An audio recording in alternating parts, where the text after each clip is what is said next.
I'm pretty sure you cannot do 100 push-ups. Even if you say you can do 100 push-ups, at least you can't do 100 push-ups the right way and in a way that will actually get you gains. So here's the thing with plenty of guys. Everybody thinks they can do a whole ton of push-ups. They think they can do them consecutively and they think they are badass. But 9 times out of 10, the people who tell you they can do a lot of push-ups are just cutting corners on their push-ups. Let's take a look at 3 stealth push-up mistakes that may make you think you're a lot stronger and better at push-ups than you think. But if you actually want gains, you're gonna cut these mistakes out, do fewer push-ups, and get a lot better of a chest pump out of it. So before we get into these push-up mistakes, let's take a look at what an ideal push-up looks like. When we do an ideal push-up, we're going to get our chest to within an inch of the ground, and then we're gonna press all the way up.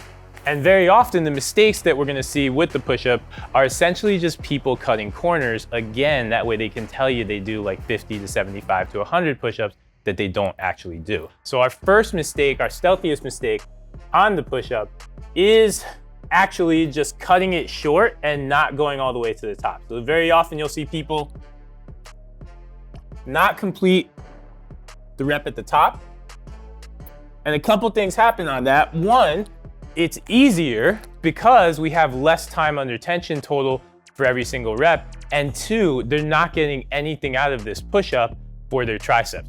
When we're training our push-ups, we're training our chest, our shoulders, and our triceps primarily, but the triceps are most involved during that lockout sequence. So what we should see at the top of every single push-up rep is that my hand, my elbow, and my shoulder are all stacked and tight and flexed, and that is how we want to handle the push-up. So our first mistake is cutting things short at the very top and not going through that full range of motion. The hardest part of the push-up is actually that moment where we are an inch from the ground. That is also the position during the push-up where we're getting the most stretch on our chest, and we know that being in those stretch positions and getting that stretch on the muscle under tension is critical for growth, but we cut that short by just not going all the way down. And this one is imperceptible very often, but you'll just see people cutting their push-ups short. So now I'm going all the way up to the top, but I'm not going nearly as far down to the bottom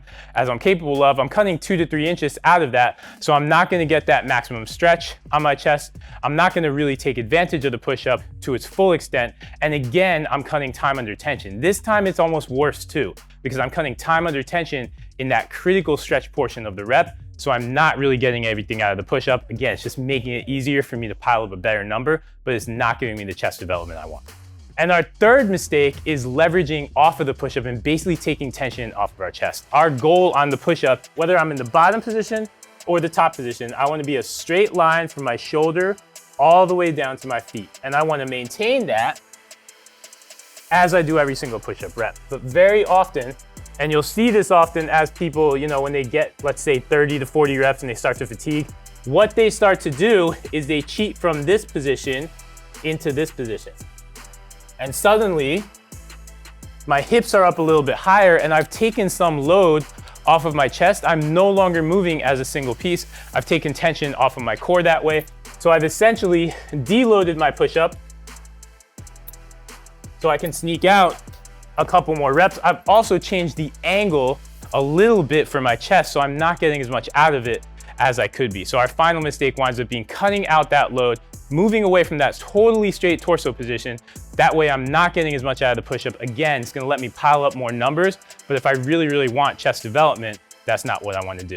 Now, if I really want chest development, if I really want to show that I can truly do push-ups and dominate push-ups, and if I want to pile up big numbers, but in a useful way that's really going to enhance chest, shoulders, and triceps and give me max training stimulus, here's how you're going to do the push-up. All we're going to do is we're going to add pauses at the top and the bottom, and we're going to essentially count out 1 full second. You're not going to be able to rush through these.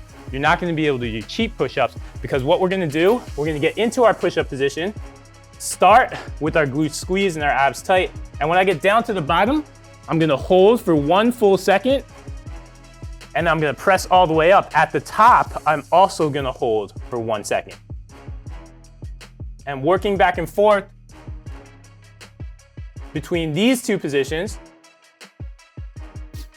know there's a very good chance that you're not gonna be able to do 100 push-ups or 75 push-ups or maybe even 50 push-ups, because now we're piling up time under tension, we're working through a full range of motion, we get that time under tension in the stretch position, and so you're not gonna be able to pile up any reps, but you will pile up a lot more muscular tension, and you will pile up a lot more stimulus for muscle growth because now you're doing push-ups the right way. So stay away from the stealthy mistakes.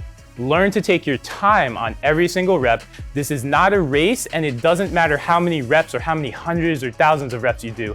It's better to do 30 to 40 push-ups with that really controlled tempo than do any of the other push-ups that you're seeing anybody do on Instagram if you really want gains.